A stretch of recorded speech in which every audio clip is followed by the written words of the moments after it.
She demanded I sponsor her bachelorette trip when I refused. She humiliated me at our engagement party and now her parents want me back. I'm a 25-year-old guy, and I've been with my fiancée Emily, who's 24, for the past 2 years. We were set up on a blind date by some mutual friends, and honestly, we hit it off right away. Things moved quickly after that. We started dating soon after, and for the past year, we've been living together. I work as a software developer and make a decent living, so I've been the one putting in more financially when it comes to our shared expenses. Emily used to work in sales, but she quit her job a couple of weeks ago because she's planning to go to business school. Her parents are footing the bill for her education, so I wasn't too concerned about that part. But since we're sharing a home, the full responsibility of paying the rent and bills has fallen on me for the time being. Right now, she's only able to contribute to gas and groceries, but even that's temporary, based on what she's told me. I was fine with covering everything because I believed once she finished school and got back into the workforce, we'd go back to splitting things evenly. More importantly, I loved her and trusted her, so this setup didn't bother me. I had been planning to propose for quite a while. Emily felt like my soulmate, at least that's what I believed. I finally bought the ring and asked her to marry me about a week ago. She said yes. We were both thrilled, and we immediately started planning an engagement party to share the news with our families and friends. The celebration happened just a few days ago, and that's where everything began to spiral. Before I get into what actually happened, I should say that this was the first time I saw this side of Emily, one that I didn't even know existed. I never imagined she could be so focused on material things. We invited everyone close to us to the engagement party. I was making the rounds, chatting with guests, and at one point, I was in the middle of a conversation with my parents when Emily came over and pulled me aside, saying she needed to talk to me about something important. I figured we'd go somewhere quiet and have a quick one-on-one. But when we walked into the bedroom, I saw her entire group of girlfriends sitting there. For context, Emily and her 5 closest friends have known each other since high school. They're a tight-knit bunch, but honestly, the rest of them all kind of share this loud, entitled vibe that I never saw in Emily herself. I don't want to sound sexist or anything, but truthfully, Emily always seemed different, more grounded, less flashy. I've never understood how she fit in with that crew, to be honest. Her friends come from wealthy families and are used to a pretty pampered lifestyle. Emily's background is different. Her family's always been financially comfortable but nowhere near as rich as the others. That never seemed to matter though, their friendship just worked, or so I thought. I hadn't paid much attention to the dynamics until recently. Anyway, back to the bedroom. The second I saw all of them sitting there, I felt a little cornered. Something was off. Emily looked at me and said they'd been talking, and that she wanted to go on a bachelorette trip before the wedding. I let out a breath and told her I was totally fine with that. She should enjoy some time with her friends, just like I probably would with mine, nothing too wild, but still, it's a once-in-a-lifetime kind of thing. But then she dropped the real bomb. Emily said she wanted me to cover the cost of the trip, not just for her, but for all of her friends. They were planning a week-long getaway to some luxury beach resort, complete with a high-end hotel and a let's-go-crazy vibe. The thing was, she couldn't afford it now because she wasn't working, and she didn't want to burn through her savings. Asking her parents was out of the question since they were already paying for business school, and she didn't want to burden them further. So there I was, surrounded by her friends, being asked to sponsor this entire extravagant vacation. I felt completely put on the spot. I started running numbers in my head, though I already knew it'd be a massive financial hit. There was no way I could cover that kind of expense without dipping into my savings, and honestly, I didn't feel right about spending that much money on a trip I wasn't even going on. Even if they had invited me, I still wouldn't have felt okay footing the bill. It wasn't about being cheap, I was thinking practically.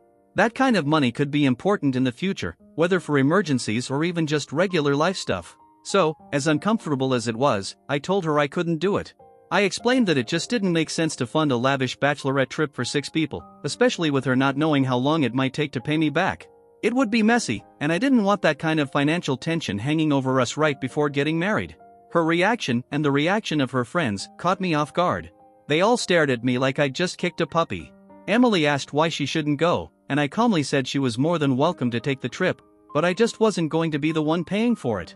If she could find another way to cover the costs, I'd support her. She doubled down, insisting she'd pay me back eventually. I said that didn't change the fact that I'd still be down a big chunk of cash in the meantime, and I wasn't comfortable covering expenses for her whole friend group. Unless she could come up with the money herself, I thought it made more sense to skip the trip. After that, I left the room because talking about money in front of her friends felt awkward and inappropriate. I assumed that once I walked away, she'd let it go, especially with all our guests still in the house. But I was wrong. She followed me out into the living room, still bringing up the trip and getting increasingly pushy about it. Emily kept insisting she'd pay me back, she just needed me to step up this one time and show that I had her back. She even said she and her friends had been dreaming about this trip for years. Since she was going to be the first one in their group to get married, she wanted it to be extra special for all of them. I told her that I understood it was important to her, but this engagement was supposed to be special for us, too. And if I emptied my bank account to fund a luxury vacation for 6 people, I'd barely have anything left for our actual wedding. I even joked that we'd probably end up tying the knot at the courthouse. That wasn't entirely true. My parents had already offered to help with some of the wedding expenses, but I didn't feel like she needed to know that just yet. I'd still be on the hook for anything they didn't cover. Truth is, I just wanted her to drop this whole trip idea. It felt completely over the top, and I couldn't wrap my head around why she thought it was reasonable. But she kept pushing. We were arguing in low voices, trying not to make a scene, but the tension between us must have been obvious because people were starting to notice. After a few minutes of back and forth, I told her we should table the discussion and revisit it after the party. That's when she completely lost it. Right there in front of everyone, she exploded, yelling at me, saying I was selfish and acting like it was no big deal for me to pay for one little trip. She said I made enough money and the only reason I wasn't agreeing was because I was too self-centered. She started breaking down in tears, saying this trip had been a lifelong dream for her and her friends. She claimed I was crushing that dream by being cheap and uncaring. That really stung. I was getting worked up too, so I fired back. I reminded her that I'd been carrying most of the financial load for almost a year now because she couldn't contribute as much with her old job. And now that she was unemployed and going back to school, I'd already agreed to take on all of our household expenses without complaint. I told her that if after everything I'd done she still thought I was being selfish, then maybe she needed to think long and hard about whether she should even be with me, because right then and there, I wasn't sure I wanted to be with her anymore. She burst into tears, ran out of the house, and the whole mood of the party just collapsed. One by one, guests started filtering out. Her parents were the last to leave, and before they walked out, they actually apologized to me for her behavior. But honestly, by that point, the damage had been done. I didn't sleep at all that night. I kept thinking she'd text or call or at least send something. But nothing came. It wasn't until the next day that I heard anything, and it wasn't even from her. Her parents were the ones who reached out. They asked me to try and talk to Emily and bring her back home. They told me something I hadn't known before, that Emily had always had this weird kind of dynamic with her friends. Apparently, she'd always tried to keep up with them, like she had something to prove. Her friends came from seriously wealthy families, and even back in school, she had a hard time saying no to them or admitting when she couldn't afford something. Her parents had hoped she'd grow out of it eventually, but clearly, that hadn't happened. They explained that Emily was too proud to admit she couldn't afford a luxury trip right now. She didn't want to feel like the odd one out, so instead of telling her friends the truth, she figured the next best thing was to have me fund it so she could keep up the image. According to her parents, some of those girls probably could afford to pay for everyone. Their families had money to burn. But Emily didn't. We didn't. Unfortunately, she couldn't bring herself to say that out loud, so she let this thing spiral out of control and ended up putting our whole relationship on the line. They told me she was staying at a hotel now, and eventually, they were expecting her to ask them to cover that bill, too, because she didn't have enough money to stay there long term. Her parents were kind of hoping I'd step in and help out again, since I was supposed to support her while she was in school. If we broke up, it would throw a wrench into all of that, for her and for them. And to be fair, they didn't think it was worth letting one petty argument blow everything up. Apparently, she wasn't willing to come back because of what I said about not wanting to be with her anymore. That's what really hit her. According to them, she didn't even mention the Bachelorette trip anymore. She was just hurt that I said something so final and then didn't come after her. And yeah, they're right about that. I didn't try to reach out, but honestly, I was waiting for her to come and talk to me. She was the one who kicked off the whole argument and completely lost it in front of everyone. I don't think it's unreasonable to expect her to be the one to try and patch things up. She acted totally out of line, and the truth is, her expectations were way over the top. It felt like she just assumed that I'd fund her life, her rent, her school, and now even her fantasy trips just because she wanted me to. But I've got a life too, and I've got responsibilities that don't revolve around whatever her friends have or what they're used to. I don't ask my parents for money. I don't want to rely on anyone. So when she threw all that entitlement at me, it made me wonder if we were even on the same page anymore. Despite everything that went down, I really did want to make things work with Emily. Apart from the mess at the engagement party, she'd been the best partner I've ever had. I cared about her deeply, and I still hoped we could make it through this. That said, I still didn't feel like I did anything wrong during the fight, not for saying what I said in the heat of the moment, not for standing my ground when she threw a tantrum in front of everyone we knew.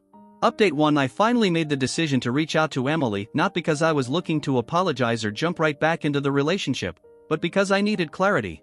After what happened, I felt like I couldn't just walk away without having at least one honest conversation. A lot of people told me I should run and not look back, that what she did was a huge red flag, and I get that. I really do. But still, no one knows our relationship like we do. My gut was telling me I had to talk to her before making any final call. So this morning, I texted her. It had been about a week since she walked out, and during that time, her parents had been blowing up my phone, trying to convince me to take her back. But Emily? She hadn't said a single word. I considered going to the hotel where she was staying. Her parents told me where she was, but I decided against it.